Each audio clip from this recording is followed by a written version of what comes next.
Hey, I'm Mark. I'm 27. If you met me at work or saw me in line for coffee, you wouldn't guess I've got this story sitting behind my ribs. It's the kind of story you carry quiet for years because it feels heavy and private and a little bit unreal. But I'm going to tell it the way it happened, with the awkward parts left in. I'll start with Thanksgiving 2 years ago, because that's the moment that snapped everything into focus. It was cold, wind that bites through a hoodie kind of cold. I'd driven 2 hours with a pumpkin pie in the passenger seat, stress sweating over whether I'd say the right thing, whether I'd keep it chill with my stepdad, whether my mom would hug me like she used to when I was small. I pulled up to the old house, rehearsed a smile, grabbed the pie, walked up the path with the little cracked flagstones, and stopped.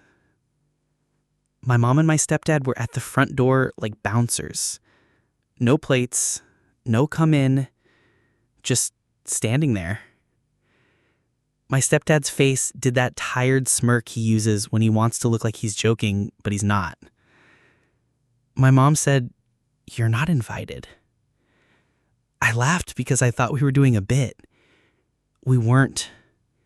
She repeated it, quieter, like it hurt to push the words out. And just like that, the whole childhood reel in my head hit rewind. Every rule, every chore chart, every time I played parent when I was still a kid myself. The pie felt stupid in my hands. I said okay, but it wasn't that kind of okay. I walked back to the car with the wind in my face and this slow, low ache in my chest that didn't feel new at all. That's the ending you think you're getting, but we're not at the end. That was a checkpoint. Let me back up. Then high school hit me with a left hook. College started haunting the halls. People talked about SATs and FAFSA like we all grew up with the same dictionary. I found out there'd been a small savings account in my name from when my grandpa was alive. A for college someday kind of thing. I found out because one day it wasn't there. The statement came to the house and I pulled it from the mail pile like a rabbit's ear out of a hat. The money had been emptied the month my stepdad bought a used truck he loved more than any of our birthdays. I didn't confront anyone. That's not how it worked. You just add it to the file in your head. Proof that the ground isn't the ground. You get a job, then another. You stop asking for permission to want things. You teach your brother how to make pasta on the night you know you'll be at work and he'll be alone. My 18th birthday looked like this. A slice of grocery store cake with my name spelled wrong, and a stack of mail with my name spelled right. One envelope was from a phone company I'd never used, another from a cable provider we didn't have. Both past due, both in my name. I learned you can open lines of credit with a teenager's social if you know enough about them and don't care if they ever sleep again. I called the numbers and did the "there must be a mistake" dance with 3 different people. No one wears a cape in those phone calls. You get put on hold while your future sits in a different queue. That night, my stepdad told me to stop stressing everyone out. He said if I didn't like the rules, I could leave. So I did. I packed a black duffel and my soccer bag, grabbed Leo's hoodie that he left on the back of the chair, and walked out to Miss Rita's porch because it was the closest place that felt like an answer. She didn't ask questions. She made tea. She called a friend with a spare room. Sometimes help comes as quietly as neglect. I worked. I slept odd hours. I took community college classes one by one when I could afford them. I still went back to the old house to see Leo and bring groceries because you don't stop being an older brother when your mailing address changes. If I timed it right, I could be in and out before the boots hit the entryway. There's a thing about families like mine. The rules are weird, but the rituals are sacred. Holidays were the one place everyone pretended. I kept showing up because it felt easier than explaining why I didn't. That brings me back to Thanksgiving. The "you're not invited" thing didn't come out of nowhere. I'd started pushing back, small stuff. I'd stopped handing over cash for the light bill. I'd asked my mom to call the phone company and undo what had been done with my name. I'd told my stepdad to stop calling me at work to ask where I was. I set boundaries like a person who Googled the word. The house didn't like it. So I stood there, holding a pie I'd baked at 6 in the morning, staring at a door that made me feel 8 again. And I left without giving them a scene. I drove to a park. I ate pie with a plastic fork in the front seat. I called Miss Rita. She told me to come over. We watched a bad movie and pretended we were full. It wasn't a grand ending. It was just calm. Sometimes calm is the biggest plot twist. The thing that really shifted everything didn't happen on a holiday. It happened at a random family dinner in late spring, a few months after that. Leo texted me, the group chat ping. Family dinner, Sunday 6 p.m. I was half sure I'd walk into a lecture. I showed up anyway because I still wanted to win a game I didn't understand. The table looked like it had looked my whole life. Plastic tablecloth, a bowl of something orange that might be sweet potatoes, my mom in a sweater she saved for company, my stepdad at the head like he paid rent with posture. Leo looked older than the last time I'd seen him, tired around the eyes. He dug into his food like he'd skipped lunch again. Halfway through, my stepdad cleared his throat like a judge. He said Leo would be moving in with me for a bit, 2 weeks, a month, just until he gets back on his feet. He said it like a favor, not a demand. Leo stared at his plate. My mom said it would be good for me to be a positive influence. The subtext was loud. We can't handle him, you handle him. I wanted to say yes. I wanted to pack him a bag and drive him out that second. But I'd been through this loop before. Just for a bit turns into you paying for everything, teaching someone how to be a person while a whole house breathes easy without you. I asked Leo if he wanted that. He shrugged. That's a teen's way of saying, I don't know how to ask for help without making it worse. I took a breath that tasted like old arguments. I said I love him. I said he could crash on my couch for 3 nights. I said after that, we were going to look at real options. Jobs, classes, a cheap room with other guys his age, a plan that wasn't just me becoming a second household for free. I said it calm. My stepdad called me ungrateful. My mom looked like she was trying to solve a math problem without showing her work. There's a line you cross once and then you can't go back. I crossed it with a sentence I'd practiced alone for months. I wasn't going to fund the chaos anymore. I'd help. I'd show up. I'd bring Leo grocery gift cards and lists of interviews. I would not serve as the spare parent they resented and relied on. No one clapped. We all just sat in it. Leo kept eating. I helped him pack a backpack after dinner while my stepdad knocked things slightly too hard on the counter like percussion. I drove Leo to my place. We watched dumb videos and didn't talk about it. He slept. I didn't. Those 3 nights turned into a week because life does that. He found a dishwashing job through a friend. I helped him build a bare-bones resume. He learned bus routes. We printed out a map like it was 2009. He found a room in a house with 2 other guys and an elderly cat that hated everyone equally. It wasn't glamorous, but it wasn't my couch. That mattered. If the story ended there, we'd call it progress and go home, but life had another twist lined up that I didn't see coming. An old friend of my grandpa's called me out of nowhere. Her name was Lydia. She'd moved to Florida years ago. She said she'd found my number in an address book while packing up her condo. She asked how I was, used my full name, and told my grandpa would be pleased I'd kept my last name. I didn't know anyone cared about my last name. Lydia didn't love my stepdad. She said it in the diplomatic way elders do when they want you to hear the thing they're not allowed to say. She told me my grandpa had left a small box for me that somehow never reached me. She'd kept a photocopy of a letter in case it went missing. She mailed it. When the envelope arrived, I took it to Miss Rita's because opening it at my apartment felt like inviting a storm into the living room. Inside were scans of 2 letters. One was from my grandpa, a neat hand, the kind of cursive that looks like someone who owned a good pen. It talked about saving a little something for my school, about being proud of the boy you are, about calling if you need help. He died when I was 11. I hadn't seen that letter. The other page was a note from a bank about a savings certificate in my name. The date lined up with the year the little something had turned into a truck. I sat there with my hands open like someone had just put a bird in them. I felt angry, sure, but mostly I felt seen. Like a ghost version of me had finally gotten mail. Miss Rita squeezed my shoulder and said 2 words I didn't expect. Document everything. It sounds cold.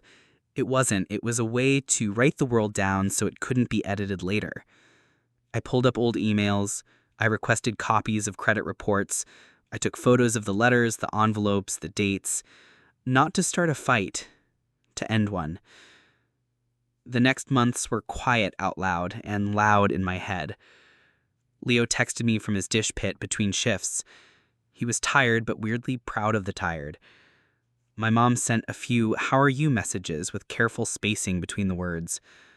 My stepdad sent nothing, which felt like something. I started therapy because my brain needed a place to put all the versions of my childhood that didn't match up. The therapist told me something simple that I kept writing on sticky notes. Boundaries aren't punishments. They're fences you put around things you love so they don't get trampled.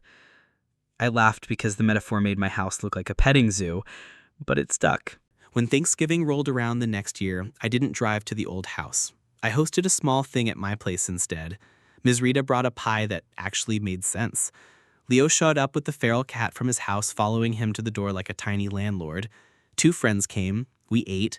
We went back for seconds. We didn't do a toast because it felt forced. In the middle of washing dishes, in a sink that finally respected me, my phone lit up with a text from my mom. "Hope you're well today." No come over, no we miss you, just a diplomatic wish from a country that had closed its borders. I typed, "You too," and put the phone face down. I wish I could tell you that was the moment the story settled, but life loves a callback, and mine came in the form of a knock. Not the downstairs neighbor. He and I are cool now. I paid for his ceiling and we bonded over terrible coffee while contractors patched and painted. This knock was from a courier with an envelope with my name on it in my mom's handwriting. Inside, a copy of a will addendum, my grandma this time. I didn't even know she'd updated it. It left a small, beat-up condo she'd owned for decades to my eldest grandson, Mark, in recognition of his steadiness. That word wrecked me. Steadiness. I read it 3 times. I hadn't been steady. I'd been scrambling. But maybe to a woman watching from a little kitchen with the radio on, scrambling looked like steady because I kept showing up. The condo wasn't downtown. It wasn't shiny. It smelled like old curtains and time. But it was mine. No one's name on the deed but mine. I cried sitting on a carpet that needed replacing, and it wasn't cinematic. It was the kind of crying you do when your body finally believes you're safe. I moved in slowly. I painted a wall a ridiculous blue. I bought a secondhand couch that didn't sag.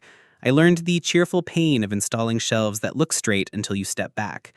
And I invited exactly 3 people to see it the first week. Leo, Ms. Rita, and my grandpa's friend Lindia, who happened to be in town visiting a niece. My mom texted congrats with no punctuation. My stepdad sent a thumbs-up emoji like we were coworkers. 2 weeks later, the family group chat pinged again. Dinner, Sunday 6 p.m. I didn't answer. Then it pinged with just my name. Then a call from an unknown number. It was my mom's sister, my aunt I barely know, asking if I'd come for grandma. I went. The table looked the same, plastic cloth, orange bowl, old tiredness. My mom hugged me with half her arms. My stepdad stayed seated. Leo looked at me like we were about to run. We ate. The air felt like static. Halfway through, my stepdad tapped the table with a fork and did the voice. He said the old house needed work. He said the condo would be more practical for family needs. He listed reasons I should let them move in for a bit, sell the house together, and keep things simple. I had my own word list: rent, respect, boundaries, legal, steady. I told him the condo wasn't a community center. I told him I'd help them find resources for repairs or a smaller place. I told him no one was moving into my place except people I invited. My mom said I was being dramatic. My stepdad tried that tired smirk. Leo put his fork down very gently like it might explode. There was a time I would have joined the shouting. I didn't. I took out the envelope I'd brought in my backpack. Inside were copies of the letters from my grandpa, the will addendum from my grandma, a summary of what debt had been opened in my name, and a list of the steps I'd taken to lock my credit.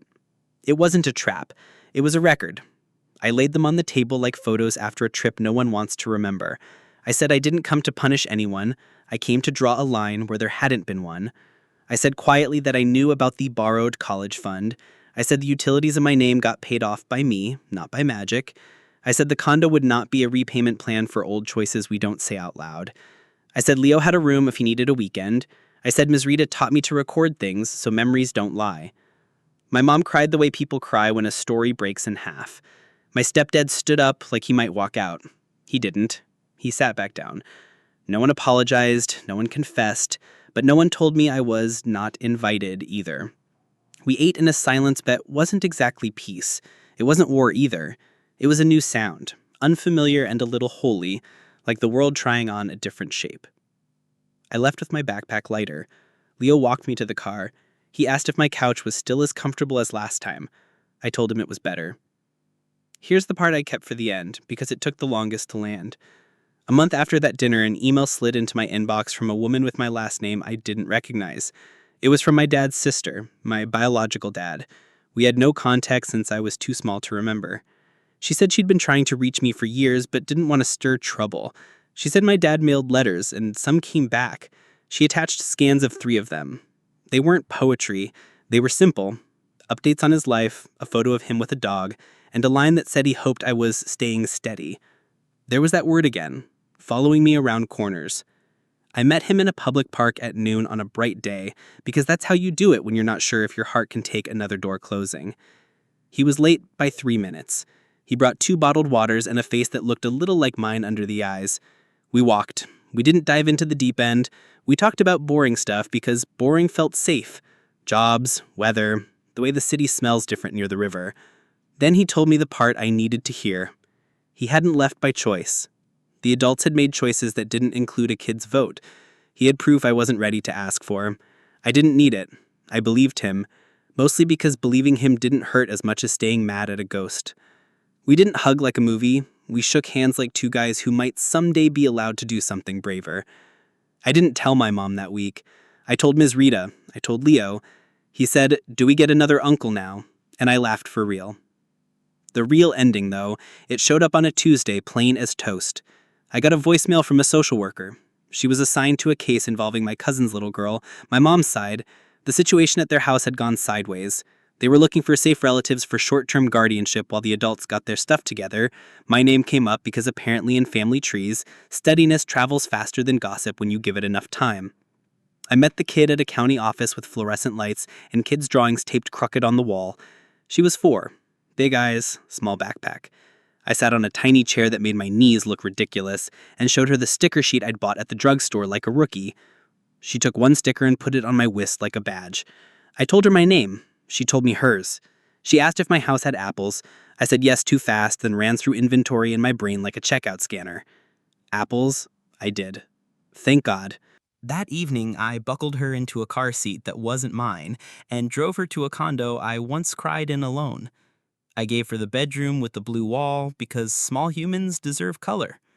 I texted Miss Rita and Leo and 3 friends, and within an hour, my door turned into one of those time-lapse videos. Groceries, a tiny toothbrush, a nightlight, a stuffed animal from a shelf that hadn't known the job was coming. I thought about every night I'd made dinner too young and decided this was the version of that story that could heal something old. We ate apples. We read the same book 3 times. She fell asleep with her hand inside mine like she was checking the equipment.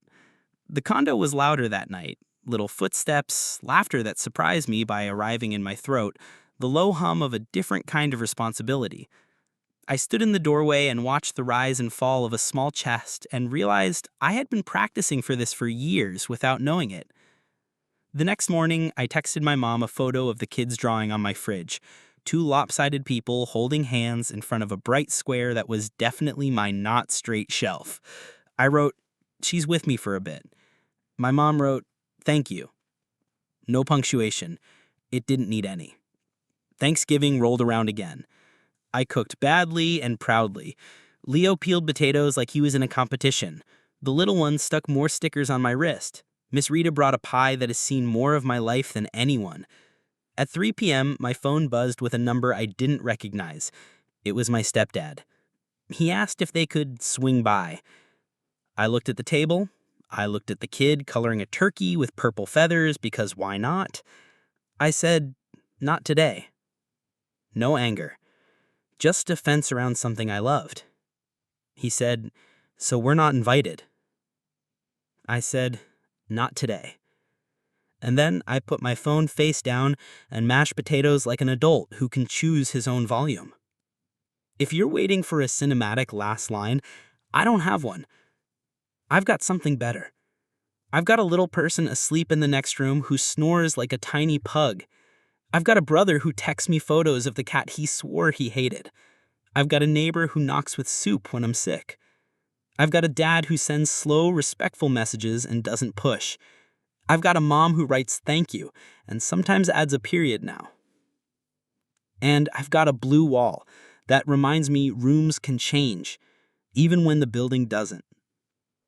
People think tragic childhood stories end with revenge or a perfect reunion. Mine didn't. It ended with something pretty simple. I stopped auditioning for a part I didn't want, and I started being the person I needed when I was small. That sounds corny, I know, but it's what happened. So, yeah, 2 years ago I got told, "You're not invited." This year, I handwrote 2 other words on a piece of paper and taped it to my door, right above the buzzer. "Welcome, friends." That's the whole arc. Not neat, but real. If you're in a car outside a house that doesn't love you right, holding a pie and a knot in your stomach, hey, I've been there. Put the pie on the passenger seat. Drive to someone who says your name soft. Build something small and steady. The ending takes its time, but it shows up. Sometimes it shows up with a sticker on your wrist and purple turkey feathers on your fridge.